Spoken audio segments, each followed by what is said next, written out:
আজকে চলে এসেছি একটা চাইনিজ গ্রোসারিতে। প্রথমে দেখছিলাম ওদের কী ফল আছে। নর্মালি অনেক ধরনের ফলের ভ্যারাইটি থাকে, বাট আজকে অতটা বেশি ছিল না। আর আমার খুবই দরকারি একটা জিনিস লাগতো, সেটা নেওয়ার জন্য এসেছি। আর সেটা হলো তালের শাঁস। এই যে এখানে ক্যানের মধ্যে তালের শাঁস পাওয়া যায়। আমি একটা ডেজার্ট বানাই যেখানে তালের শাঁস রাখতে হয় আর কি, মানে দিলে ওটা আরও বেশি টেস্টি হয়। তো এটা নেওয়ার জন্য আমি এসেছি। তো আমি যখন নিই তখন 2-3টা নিয়ে যাই, যেন অনেক দিন যায়। তো আজকেও নিয়েছি। আর চাইনিজ শপে আসবো আর এদের বিভিন্ন ধরনের সস আর নুডলস ঘুরে দেখবো না, তা তো হয় না। মানে আপনি যত ধরনের ফ্লেভারের সস চান সব এখানে পেয়ে যাবেন। আর ওদের চিলি অয়েলগুলো দেখতে এত ইয়ামি হয় কি বলবো। আর অনেক অনেক নুডলসের ভ্যারাইটি, যত ফ্লেভারের নুডলস আছে সব এখানে পাওয়া যাবে। তো এখানেই তো আমি ড্রাই গার্লিক ফ্লেক্স দেখছিলাম আর কি। আর এখানে ওদের সুন্দর সুন্দর কিউট কিউট বাটি আছে এবং অনেক ধরনের ওক আছে, যেগুলো অনেকই সুন্দর এবং অনেক বিভিন্ন ধরনের সাইজের আছে আসলে।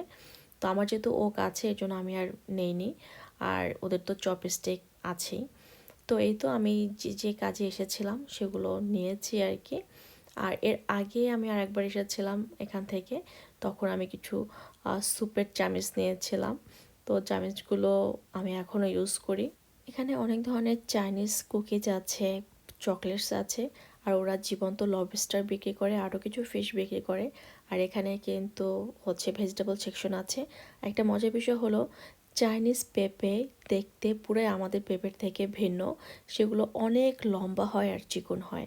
আমার উচিত ছিল কাছে গিয়ে ভিডিও করা। তো ওখানকার সব কাজ শেষ করে, আরও কিছু কাজ ছিল সেগুলো শেষ করে আমরা চলে এসেছি খাওয়া দাওয়া করার জন্য। আর আজকে এসেছি পেপিস পেরি পেরিতে। তো ওদের উইংস প্ল্যাটার অর্ডার করেছিলাম, যেখানে আমি 5টা উইংস নিয়েছিলাম এক্সট্রিম ফ্লেভারের, বাকিটা এক্সট্রা হট ফ্লেভারের। এই 2টা ফ্লেভারই আমাদের অনেক বেশি পছন্দের। আর ওদের peri peri chips garlic sauce দিয়ে খেতে খুবই মজা।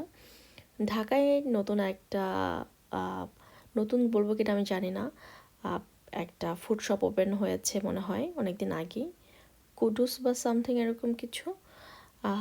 ওখানকার উইংস আমার ট্রাই করার খুব ইচ্ছা ছিল, বাট সামহাও এবার দেশে যাওয়ার পরে, আমি দেশে যাওয়ার আগে খুব চেয়েছিলাম যে ওখানে গিয়ে খাবো, বাট দেশে যাওয়ার পর আমার একদমই মনে ছিল না। বাট এখানে ফিরে আসার পর আবার মনে পড়েছে।